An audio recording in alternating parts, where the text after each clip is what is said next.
मैं स्वागत है इस वीडियो में।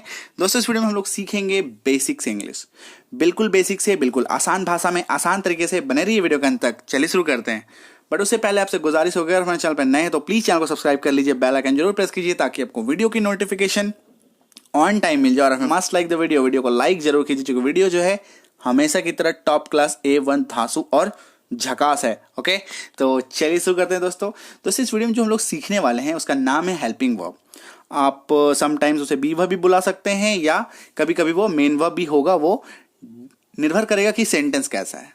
ओके, तो चलिए शुरू करते हैं दोस्तों। अगर आपको किसी इंग्लिश वाक्य में इज दिख जाए, IS इज, तो समझ जाइए वहां पे है की मीनिंग छुपी हुई है। मतलब उस वाक्य के हिंदी में है तो होगा ही। अगर कहीं पे आपको एम दिख जाए, AM, तो समझ जाइए कि उसके हिंदी के अर्थ में लास्ट में हूं आ जाएगा। अगर आपको कहीं आर दिख जाए, ARER, तो समझ जाइए वहां पे है ना, बिंदु की मात्रा के साथ ये दिख जाएगा आपको लास्ट में। एग्जाम्पल से समझते हैं दोस्तों। अगर कहीं पे इज दिख जाए, जैसे कि ही इज अ डॉक्टर, तो लास्ट में है आ गया। देखिए, वह एक चिकित्सक है, वह एक डॉक्टर है। Is not it. चलिए एम देख लेते हैं, AM। अगर कहीं पे इंग्लिश वाक्य में आपको एम दिख जाए, आई एम ए स्टूडेंट, तो लास्ट में हूं आ जाएगा। मैं एक विद्यार्थी हूं, मैं एक छात्र हूं। ओके, चलिए देखते हैं आर, ARE। अगर आपको कहीं पे आर दिख जाए, दे आर रीडिंग, कोई भी एग्जाम्पल हो सकता है ना। दे आर रीडिंग, तो लास्ट में है आ गया। देखिए, दे आर रीडिंग, वे पढ़ रहे हैं। क्लियर है। चलिए, अगर कहीं पे आपको वॉज या वर दिख जाए, देखिए ये वर, इसका प्रोनाउंसिएशन वेयर नहीं करते, है ना, वर।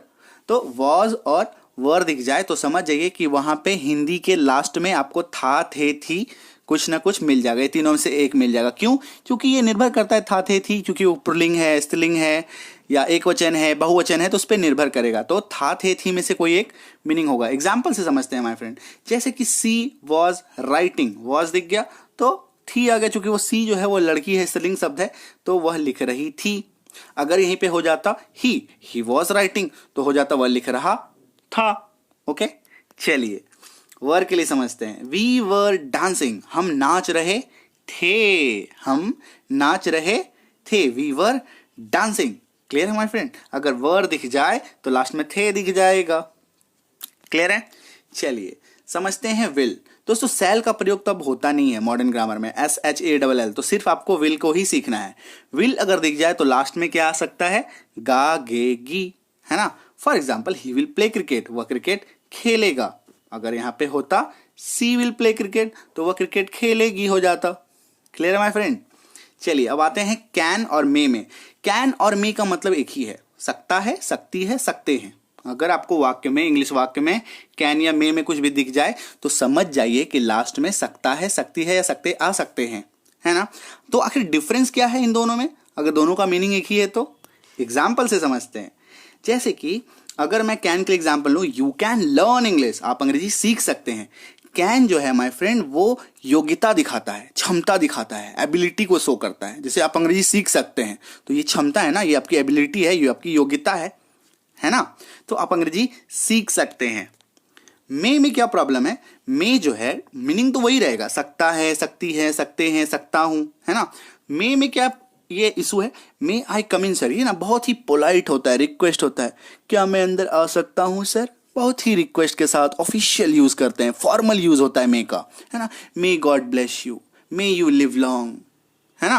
तो इस तरीके से इसको यूज करते हैं। मे मतलब सॉफ्ट स्पोकन के लिए यूज करते हैं हम लोग मे। और कैन जो है वो थोड़ा टाइट होकर के, can I come in, can I do it, है ना, इस तरीके से, या आई कैन डू इट, है ना। थोड़ा सा योग्यता, थोड़ा पुश के साथ उसका एक मीनिंग आता है। Okay my friend.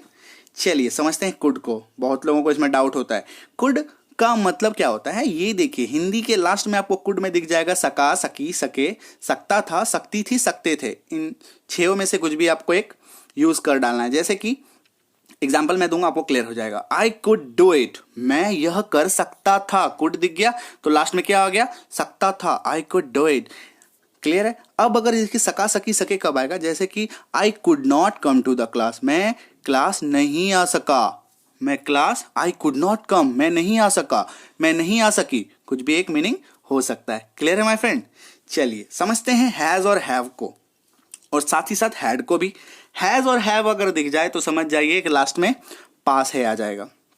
और हैड दिख जाए किसी इंग्लिश वाक्य में तो समझ जाइए कि लास्ट में वहां पे पास था आ जाएगा। कैसे आएगा, एग्जाम्पल से समझते हैं my friend. Okay, for example I have a pen, मेरे पास एक कलम है। ये देखिए पास है मीनिंग आ गई ना, आई हैव अ पेन, मेरे पास एक कलम है। अगर हैव दिख जाए तो लास्ट में पास है आ जाएगा। क्लियर है। अब हैज के लिए देख लेते हैं, ही हैज अ कार, तो क्या आ जाएगा लास्ट में, पास है आ जाएगा। ये देखिए उसके पास एक कार है, ही हैज अ कार।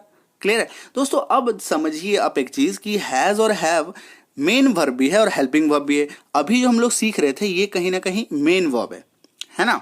अब समझते हैं हेल्पिंग वर्ब की तरह से इसको कैसे यूज होता है। तब उसका मीनिंग कुछ नहीं होगा, तब जो है आप सोचिए कि हैज और हैव इसका पास होगा, नहीं, इसमें कुछ मीनिंग नहीं होगा। ये फिर सेंटेंस की प्रकृति पर निर्भर करेगा, उसके नेचर पर डिपेंड करेगा।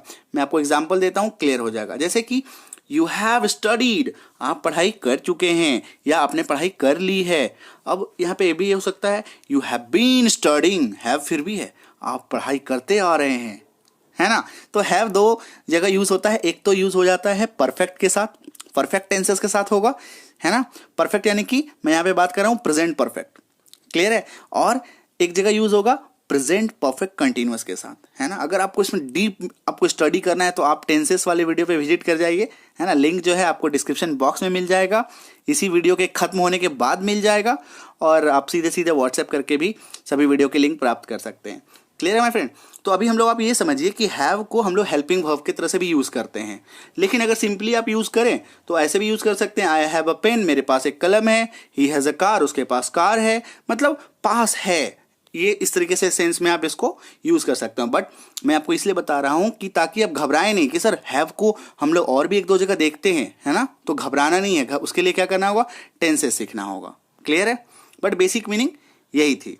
Clear my friend. जैसे कि सोहन हैज स्टडीड, उसने पढ़ाई कर ली है। अब देखिए हैज तो है लेकिन यहाँ पे मीनिंग पास है नहीं होगा, यहाँ पे कोई मीनिंग नहीं होगा, यह एक हेल्पिंग वर्ब है, मदद कर रहा है ये। क्लियर है। चलिए अब हैड के लिए देखते हैं। हैड का मतलब होता है पास था। दे हैड अ पेट, पेट मतलब कोई पालतू जानवर, है ना। तो हैड अगर है तो क्या आ जाएगा लास्ट में, पास था। उसके पास एक पालतू जानवर था। कहते हैं ना इनके घर में बहुत पहले ना एक पालतू सा कुत्ता रहता था, एक टॉमी था, कोई कुछ भी एक नाम का हो सकता है ना। हम लोग ऐसा बोलते हैं इनके पास था। आई हैड अ कार, मेरे पास एक कार था। ठीक है। तो जब हैड को आप हेल्पिंग वर्ब की तरह से यूज करेंगे तब कोई मीनिंग नहीं आएगा, लेकिन हैड को जब आप मेन वर्ब की तरह से यूज करेंगे तब पास है, पास था, यानी पास है तो चला जाएगा हैज हैव के पास, और हैड होगा तो पास था हो जाएगा। क्लियर है। चलिए हैड को देख लेते हैं हेल्पिंग वर्ब की तरह से कैसे यूज होता है। They had studied, had studied, है ना, वे पढ़ाई कर चुके थे या उन लोगों ने पढ़ाई कर लिया था, है ना। ये हेल्पिंग वर्ब की तरह से, यहाँ पे कोई मीनिंग नहीं होता। क्लियर है। ये मैं सिर्फ और सिर्फ आपको इसलिए बता रहा हूं ताकि आप कंफ्यूज ना हो।